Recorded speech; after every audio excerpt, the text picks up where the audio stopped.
Good evening and welcome to Kunsang Pile Chilling. As always, we're just delighted to have you come with us tonight for another teaching by Jetsunma Ahkon Lhamo. This teaching was given in 1990 and the title is How We Externalize Phenomena. So I hope you enjoy it and we will begin.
We constantly react to our environment and to the people around us and leave the relationship in that reaction mode. We don't think about what goes to make up that situation. We always and consistently blame externals. If someone is angry at us or if someone has done us some harm, if we think that someone has done us some harm, or if someone treats us in a certain way, we always assume that it's the fault of the other person. And we always defend our place. And we always try to imagine that we're perfectly right in this instance. And even if we do allow that we might be just a little bit at fault, still, primarily, we feel victimized and think that this thing has happened to us from out there. The Buddha teaches us something very different from that. The Buddha teaches us that every event that we see is the display of some previous cause. That is to say, that what we are seeing now at this point is effect. Granted, effect, and you should know this, will go on to create further cause. That is to say, even as an adult, if someone were to come up and punch you in the nose, that is to be understood as the effect of some previous cause or causes. But your reaction, your response to that event, both internally and externally, whether you punch back and whether you hate or whether you react in some violently emotional way, these things will go on to create further causes that will ripen in some future time, and the chain is endless. It continues to create itself.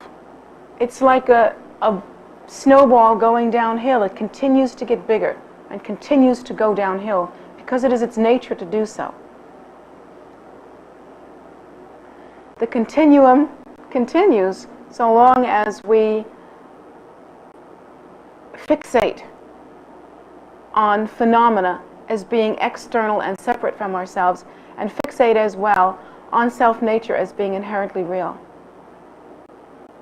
And the Buddha gives us an actual technology by which we can begin to unravel this mess and begin to solve the problem. And that technology seems very simple at times, and yet really it's the very hardest thing to do. In that we have to understand that all sentient beings experience suffering. Everyone, perhaps not at every single moment, but everyone experiences suffering. That they all have in common their effort to be happy. They all wish to be happy. That they do not know how to create happiness. That they too are continuing in a continuum of cause and effect relationships, just as we are.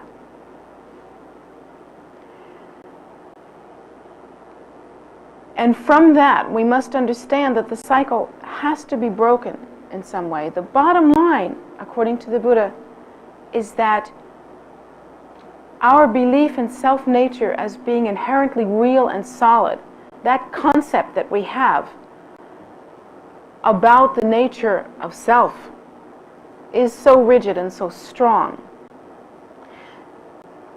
that we remain fixated on that, and remain fixated as well on the process of externalizing all phenomena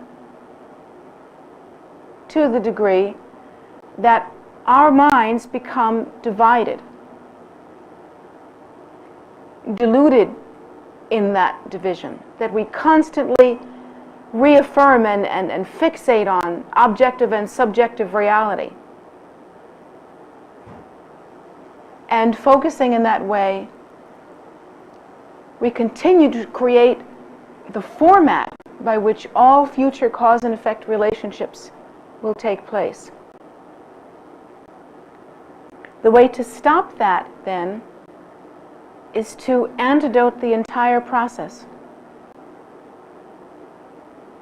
by pacifying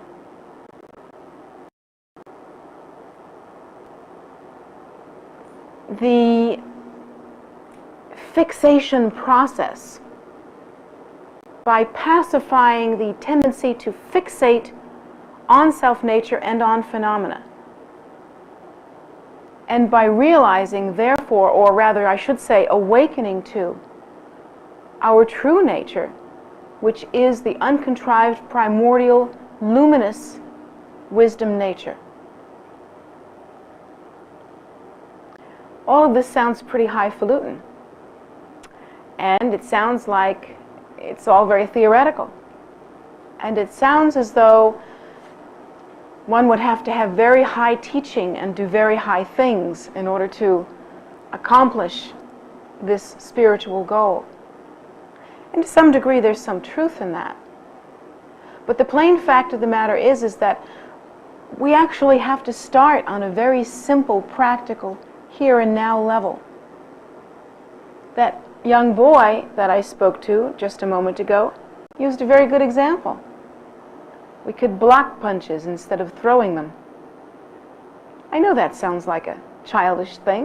It sounds like a very simple solution, but it's a beginning.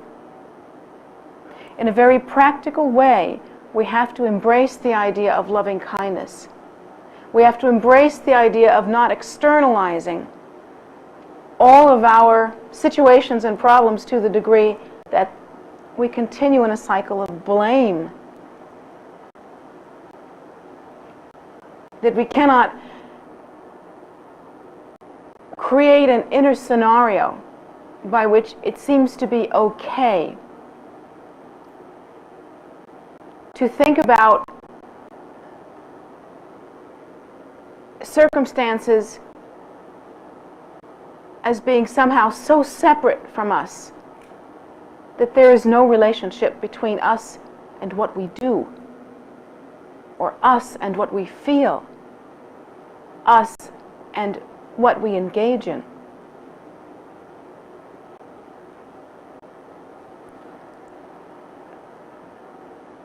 That process of distinction, that process of creating such duality within the mind becomes so deeply ingrained that actually begins to happen. And we become then less competent in our lives than the little children that I just spoke to. They are able to understand, at least are beginning to understand, that they have a relationship that they are uniquely responsible for with all sentient beings. We constantly try to evade that issue. They are able to see that there is some connection between the content of their minds, carried over from the past and also in the present moment, and what they experience.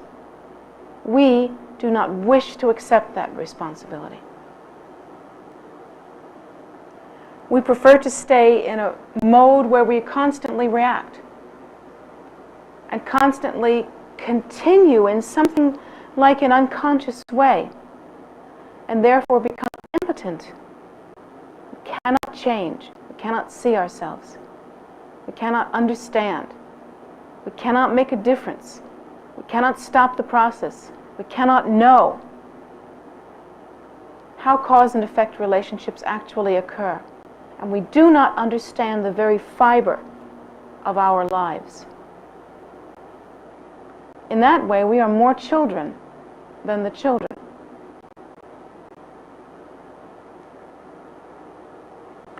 Continuing on that vein, and actually it may seem as though this is something of a different subject, but if you listen, perhaps you'll understand that we're still talking about responsibility, that we are still talking about knowing oneself, knowing the content of one's mind. Let's think about when we must do, or when we have done,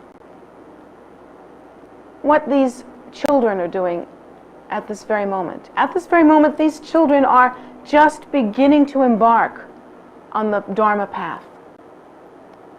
They are just beginning to embrace the Buddhist teachings.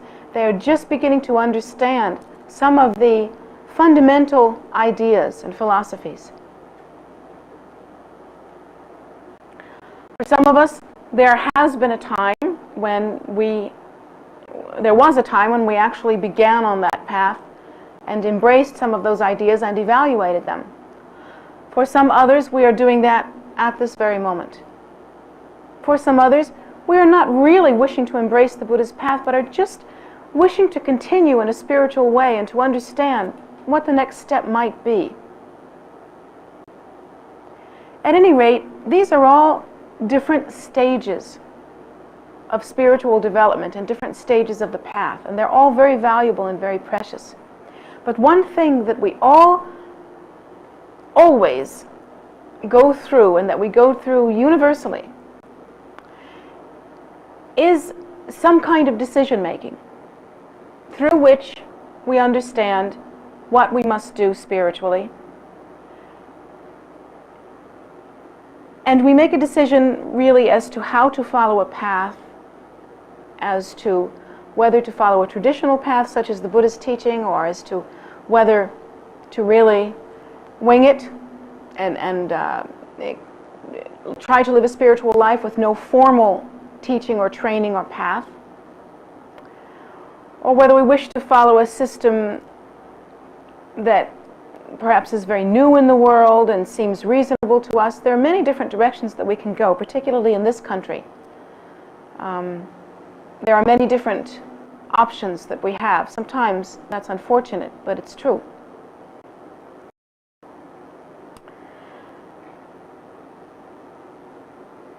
One thing that we must all do universally is we must decide why we are embarking on this path. The why may be the single most important question that we answer during our whole career.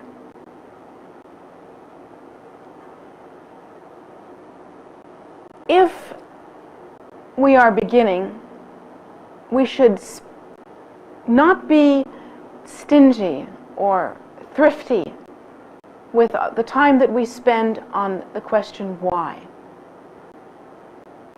The question as to why we practice is so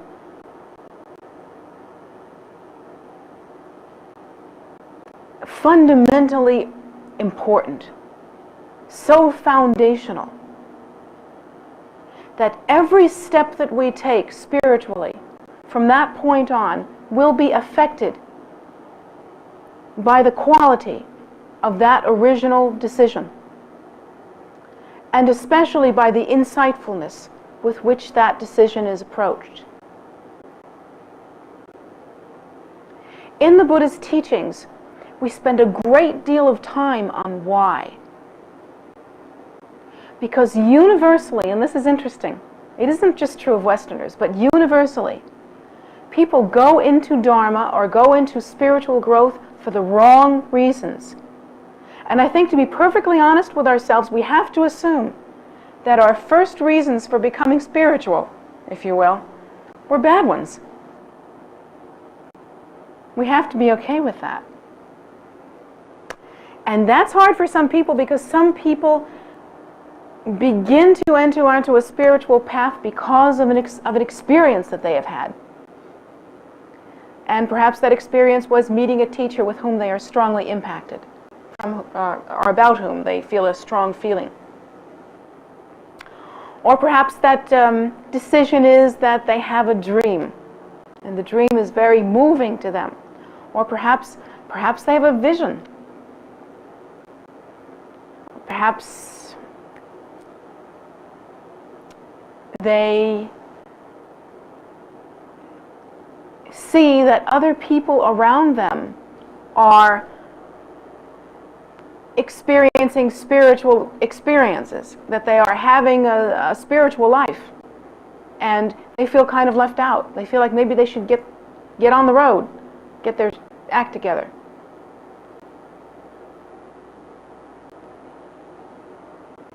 Or maybe they have this idea that they've always been spiritual.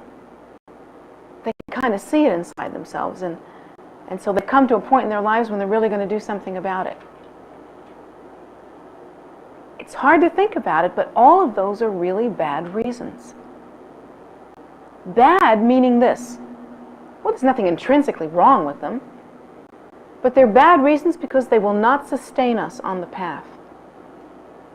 If you feel that you have been spiritual all your life, and you are merely continuing that feeling, don't you know how often your feelings change, and how they vary from day to day, week to week, month to month, year to year, decade to decade?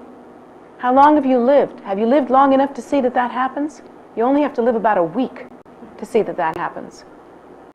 These feelings are they're puffballs.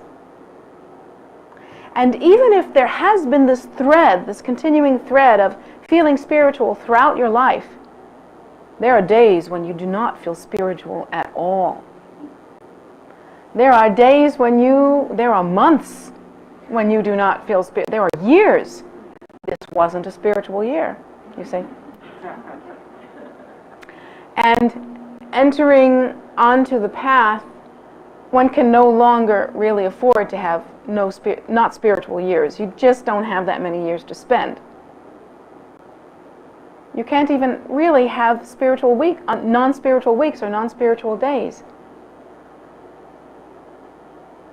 You can't afford to vacillate that much, because the path becomes one's life. Not something you can jump on and off. It's like a marriage, but it isn't like today's marriages. You can't divorce it. It's to have a really good foundation. If you enter on a spiritual path because you have a strong feeling with, let's say, a certain teacher, a guru, that's great if that hooks you. That's what we call in the Buddhist path the hook of compassion. That's the Buddha's hook, and it's touched your heart, and hopefully it will bring you to the next step. But that's not enough, and that's not a good reason to practice.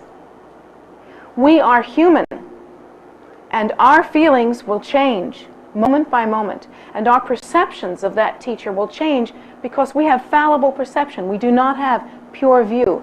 If we had pure view, we would understand the nature, the essential nature of that teacher. We would not even view that teacher as a human being. We would view that teacher as a reflection of our own primordial wisdom nature, and view that teacher's face as the face of our own mind. But that's not what we're feeling when we have a strong feeling about that teacher.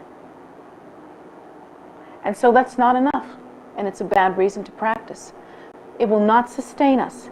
Our feelings will change. We will happen upon that teacher in a telephone booth or something like that, and unconsciously catch them doing something really human, like scratching their bottoms or something like that. And I don't mean to be crude, but these things happen. Teachers have human bodies. They do human things.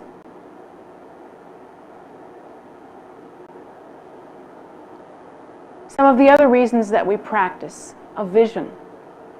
If you've had one vision, you're likely to have another. If one vision can sweep you off your feet, so will the next one. And at this point in the game, visions like that really are composed of many different things, including and especially the karmic material of our minds and our emotions. And we've already talked about how that constantly changes and is impermanent. If we had a dream, we'll have another dream. If a dream about religion or spirituality has affected us so deeply, it's very likely that we'll have another one that can affect us very deeply. These are not good reasons because they are not nurturing enough. They will not sustain you. The Buddha teaches us to spend a great long time, the first part of our career as a spiritual person, in a process that they call turning the mind, that we call turning the mind.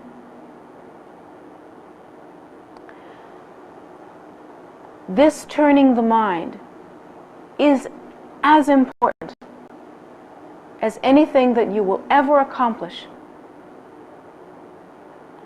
including walking through the very door of liberation and awakening to your true nature, that which we call enlightenment. Why is it as important as enlightenment, when enlightenment is the supreme goal? Because without turning the mind, there will be no enlightenment. That's like saying, why is an apple seed as important as an apple? The connection is obvious. No seed, no apple. In the Dharma path, one must spend a tremendous amount of effort turning the mind toward Dharma. And what that actually consists of is taking the time to really look around at cyclic existence, that is, the cycle of death and rebirth, what we call in this philosophy samsara. To look around at all the lives that all sentient beings lead, from the human lives to the animal lives, and even Lord Buddha teaches us that there are non-physical entities or beings that exist. And you can learn about those through reading the Buddha's teachings, or through continuing to study with a qualified teacher who can teach you these things. But even just the ones that you can see, by examining them, we can come to understand that what the Buddha teaches us is true, that all of cyclic existence is pervaded with suffering. That even those that are happy suffer from the suffering of the temporariness of that happiness. We have all been happy, there's no doubt about it. Right now we might be fairly happy, we're pretty content, none of us are bleeding or dying at the moment. But there will come a time when we do. No one has escaped dying yet. And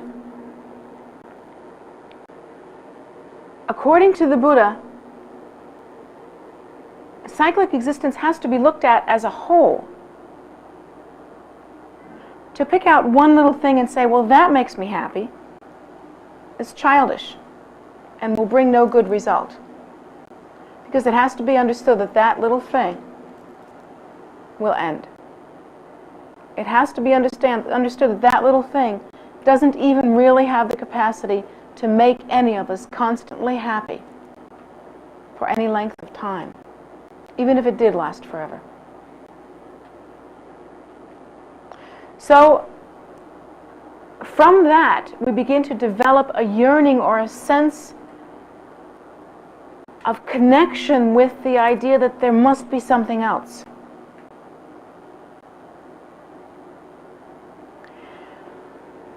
Lord Buddha suggests that we come to understand what the components of cyclic existence actually are. That is to say, what makes up happiness and unhappiness. And you have to get kind of deep for this. You can't just be floating on the surface, just dealing with what happens to you.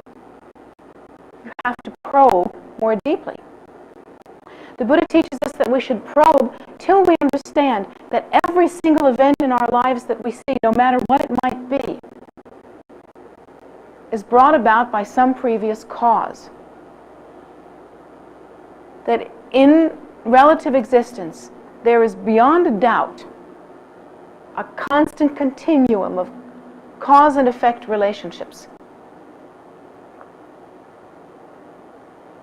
The Buddha teaches us that every suffering that we have now is the result of some previous non-virtue, and every pleasure that we have now is the result of some previous virtue or generosity. If we leave it at that, then we can just try to do good things so that we'll be happy. And that's something. That's really important. That's a good step. It's better than just constantly reacting as though you didn't even live here, or as though you weren't part of it somehow. But if we go deeper than that, we can see that no matter what, the continuum will continue so long as we continue it. And within that kind of scenario, everything is impermanent. Everything that has a beginning must end.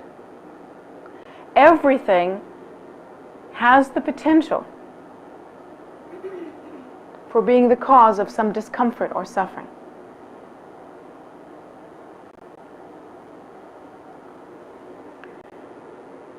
The Buddha went on to say that there is an end to suffering, however. There is an end. And that was the news that he uniquely brought due to his own awakening.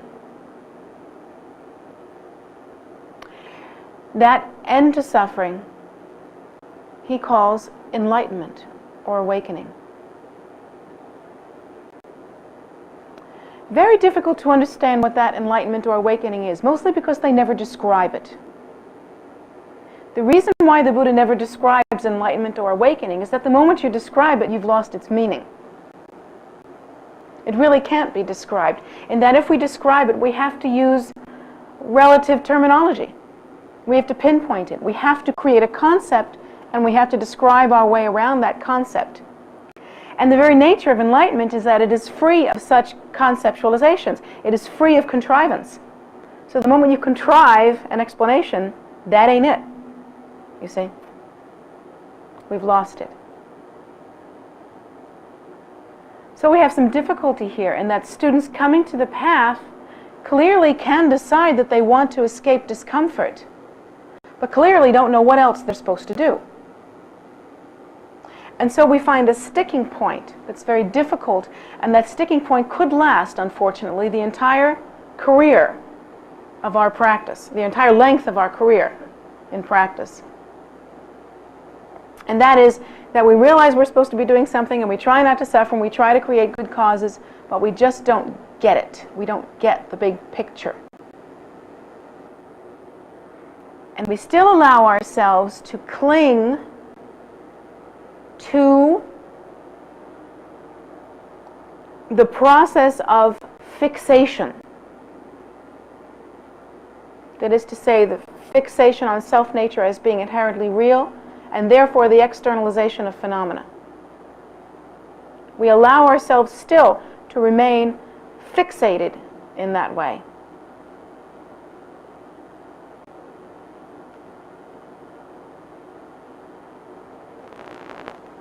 We formulate an idea as to what the end result will be, what success will be. And unfortunately, we kind of make up our own heaven. We kind of decide that it would be really great if everybody loved everybody and there was peace on earth and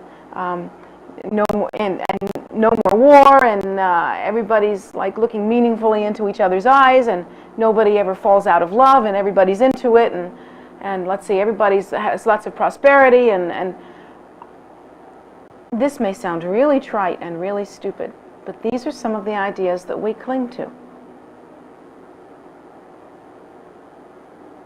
And we enter into Dharma thinking this is what we want. That kind of temporal, describable happiness. Try to remember that everything you can describe will end. Has to. Because all concepts that begin must end.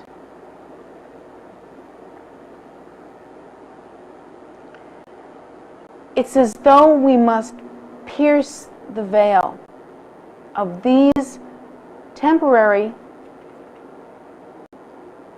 describable, ordinary, really, goals that we have, and realize that this really wasn't what the Buddha was talking about. The Buddha spoke of a time when one could awaken to their primordial wisdom nature, to that pure luminosity, free of all contrivance, free of all conceptualization, free of all of those things that go to make up cause and effect relationships, that go to make up suffering. That one could simply awaken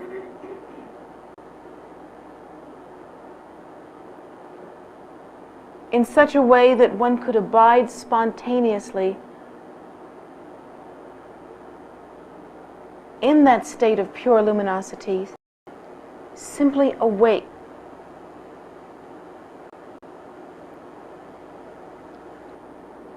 In that state of spaciousness and pure view.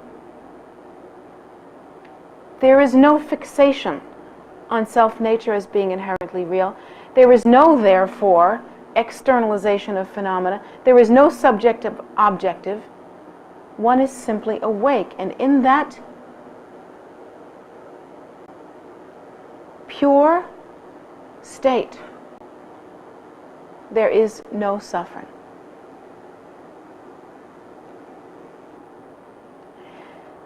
It must therefore be the goal to awaken in that way.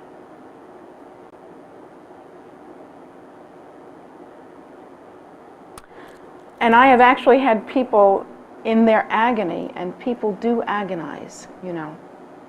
You know that. Say to me, well, does that mean I don't get to want anything anymore? Or does that mean I don't get to have anything anymore? Well, I just want to be loved.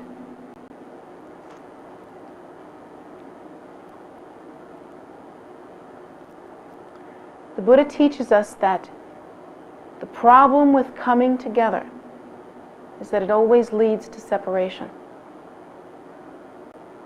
The problem with coming is that it always means going. The problem with wanting is that it always means there'll be a time when you don't have it. There is nothing really wrong with anything that you feel or do or say. When it becomes a problem is in that by its nature, it cannot be permanently satisfied.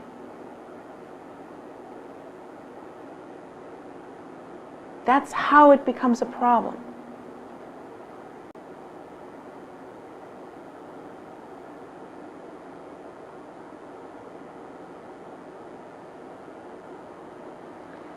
So it's like we have to stop making up our own private little heavens and our own private little nirvanas according to what we think we want.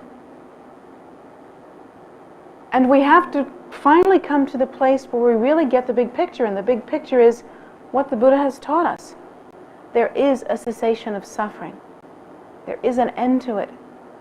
And that cessation of suffering is called enlightenment, and it happens when desire ceases.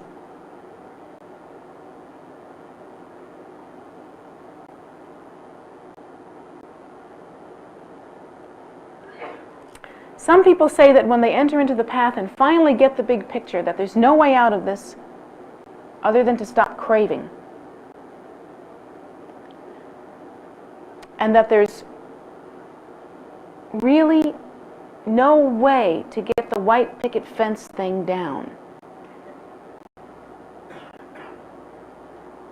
That they go through a process of grieving.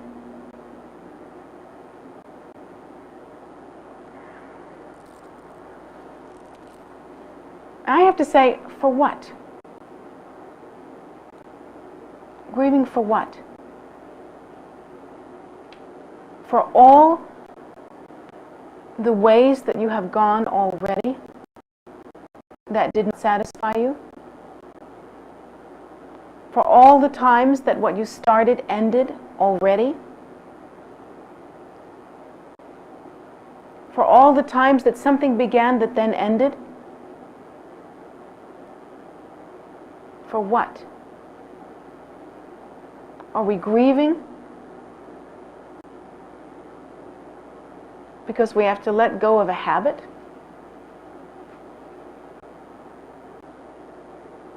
Perhaps we would better spend our time grieving for those who continue in this continuum with no answers. Endlessly, not even knowing that there's anything else besides reaction. Not even knowing that there's a way. For those people that are endlessly trying to be happy and do nothing but to continue to create more causes and more effects. When I spend my grieving time, it is for that.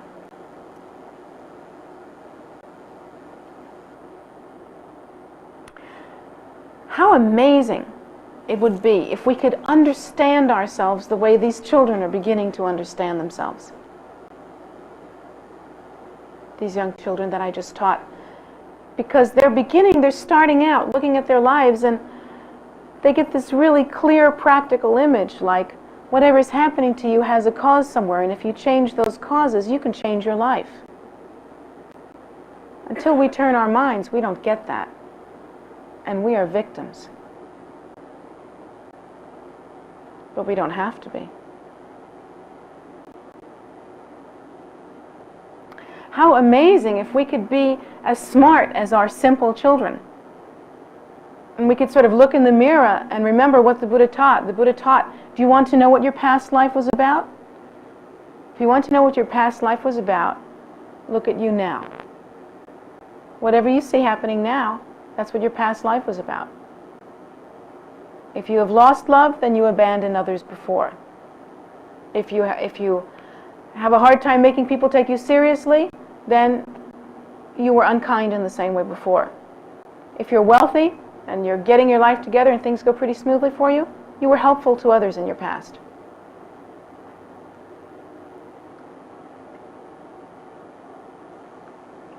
If you're physically very strong, then you were protective of the lives of others. If you are not strong physically, then perhaps you did not protect the life of others.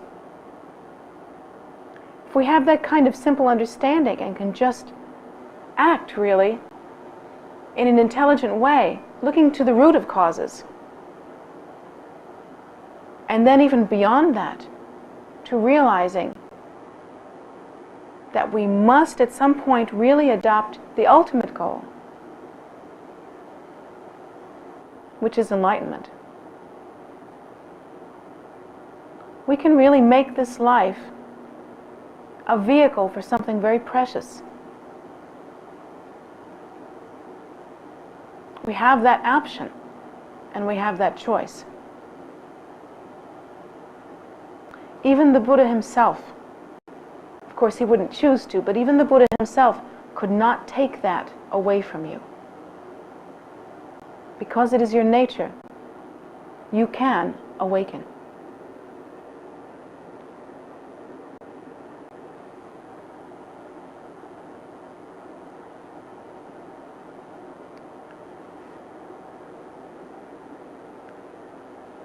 Therefore, it is really important in the beginning and in the middle and even right before we walk through the door of liberation itself to go over again and again and again our reasons for practicing, our reasons for entering onto the path. This is not a time where you can simply go off on a tangent or make up your own reasons.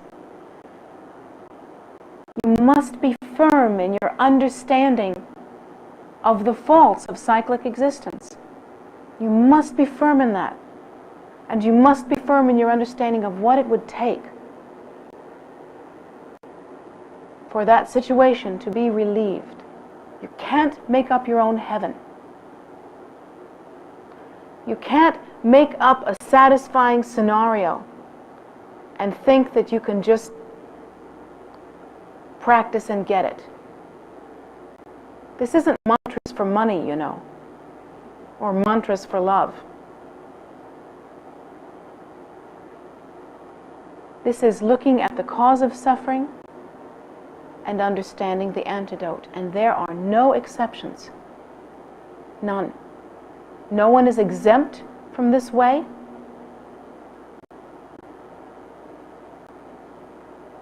Because no one is free of cause and effect relationships.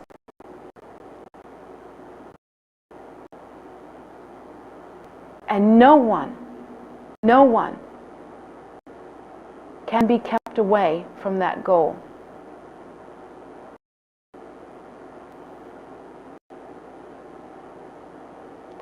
So once again, we find out that the ball is in our court.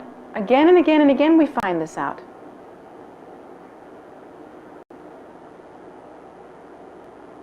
That it's for us to do or not do.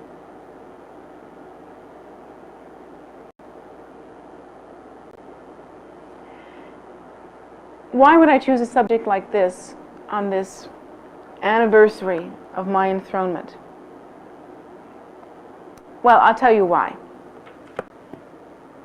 Wouldn't it have been nicer, actually, since this is a special day, if I had talked about something like flowery, you know? Maybe talked about something that was really happy, got you all revved up and inspired, and talked about, oh yeah, this is great, Dharma is wonderful, and sort of banged a few drums and sang a few songs and got everybody feeling kind of warm and meaningful. Looked lovingly into your eyes and said, hi, it's been 2 years now, let's get going. Well, I'll tell you why. Because I'll tell you how I see this enthronement. And this is an aside from the teaching. This is just personal, kind of family style, if you don't mind. From my point of view, it's really no big deal. In the sense that it doesn't change at all what I'm doing, what I've chosen to do, and what I will continue to do.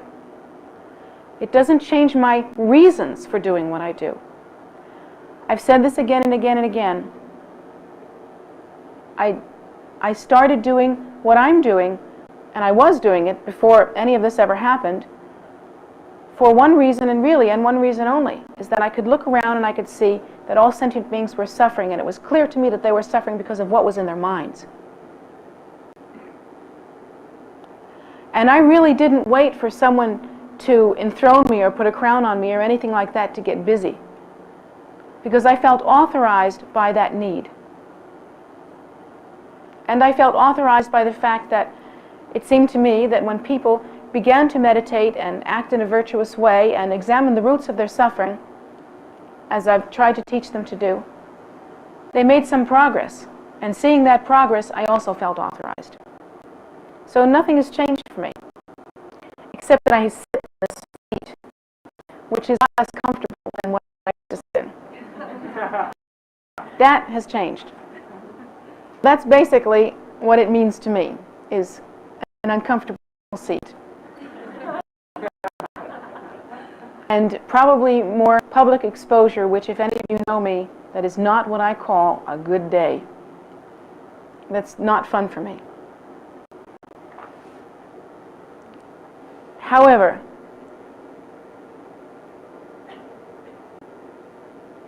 I also see it this way.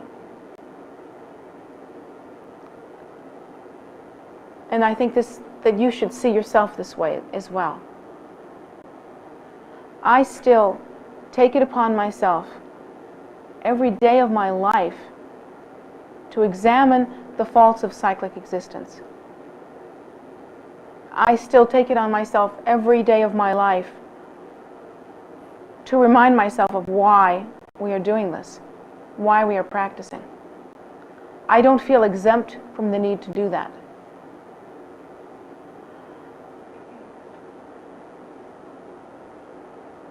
I continually remind myself that there are no substitute goals and there are no halfway points.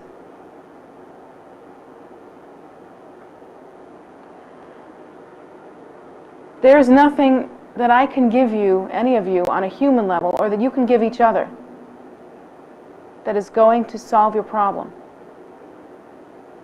or is going to remove from you the burden of cause and effect relationships that you have already begun. There is nothing that any of us can give to each other on a human level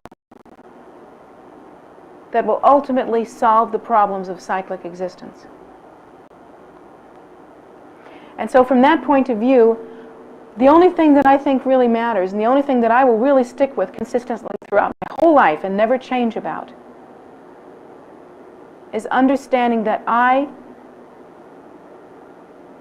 wish to see all sentient beings cross the ocean of suffering and achieve that precious awakened state where there is no more suffering. And I want to do it with them. And that's all that matters to me. Everything else in my life will change, but that will be the one constant. And if it takes sitting on a throne for that to happen, or if it takes, functioning in a certain way, a certain traditional way, for people to have access to a method by which they can do that, then fine, I'm happy to do that. I'm thrilled with it.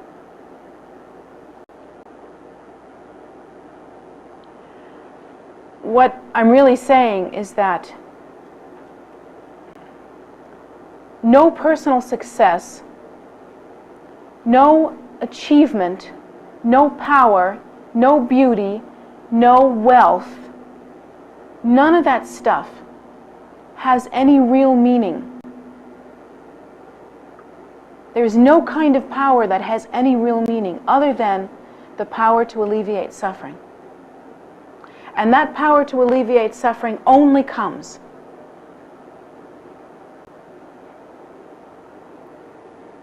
at the time of awakening. So, the only personal achievement or power that I will ever rejoice in for myself or for anyone else will come when I see the fruit of that. I rejoice in those lamas that can facilitate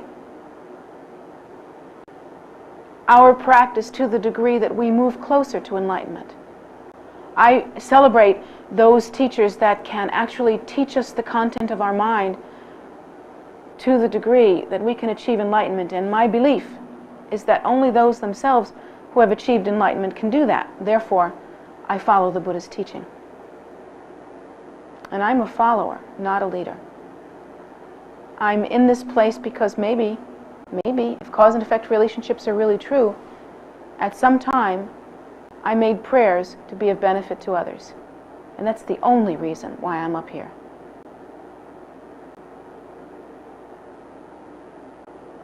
But I am a follower of the Buddha's teaching just like you. And I wish the same thing that you do. That there would be an end to suffering. That all sentient beings could be happy. That they could understand what makes happiness and they could reach for that.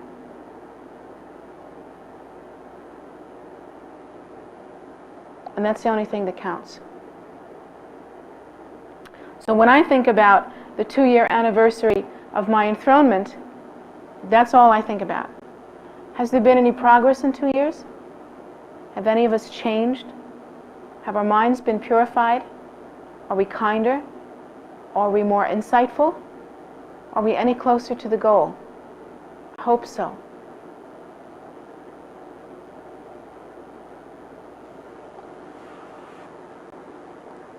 Because otherwise, this is stupid.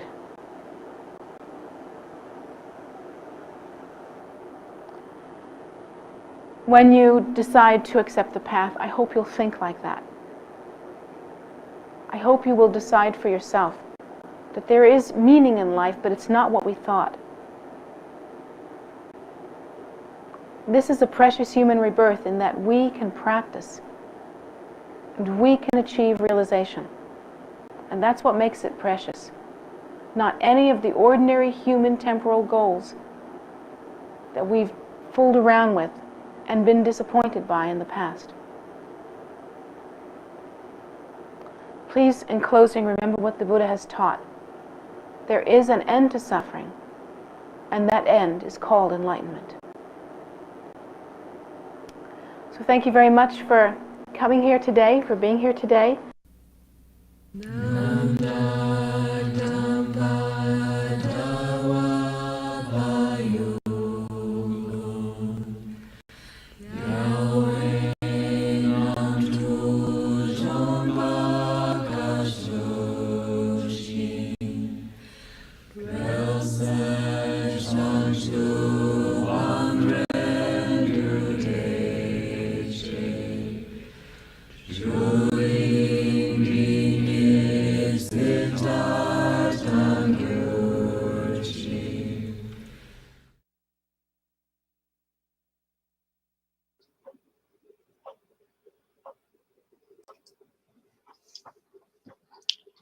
Thank you so very much for joining with us today, and hope you enjoyed and got something out of the teaching.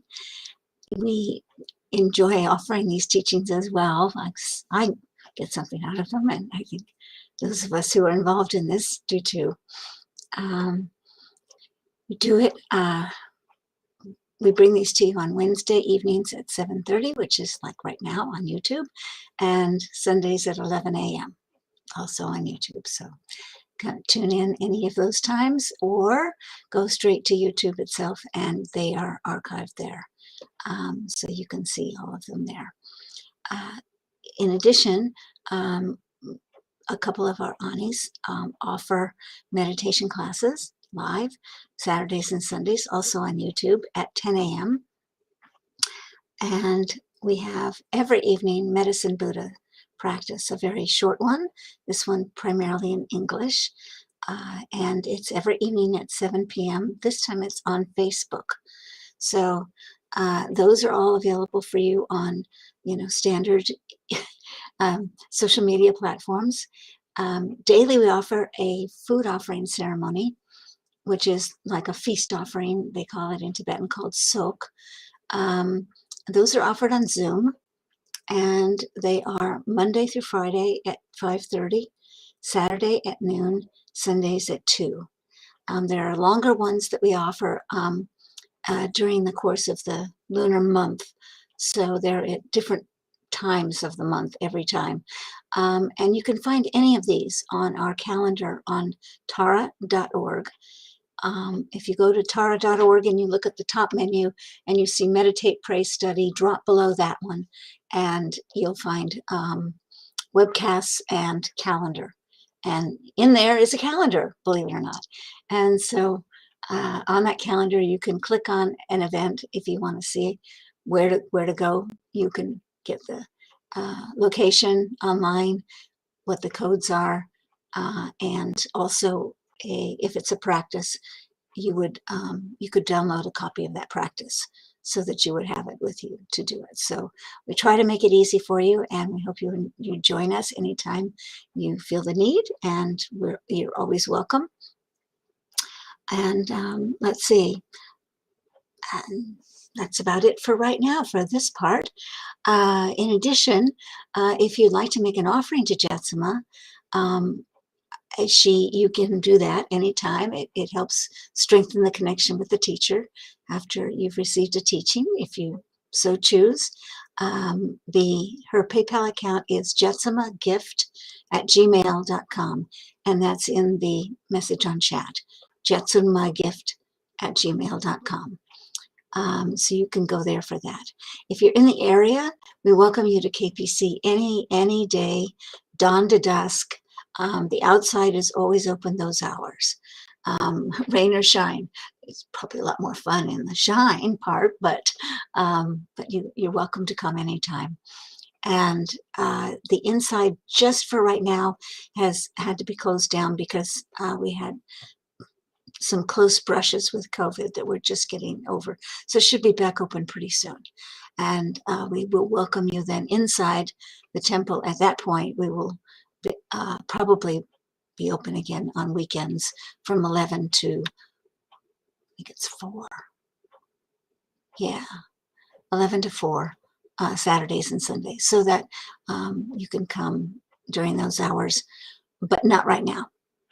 Check back. You can check on tara.org, and if you look on the contact page, it'll tell you if we're open or not. If you go on Google, there'll be a message there to let you know whether or not the inside is open, so you can find out pretty quickly.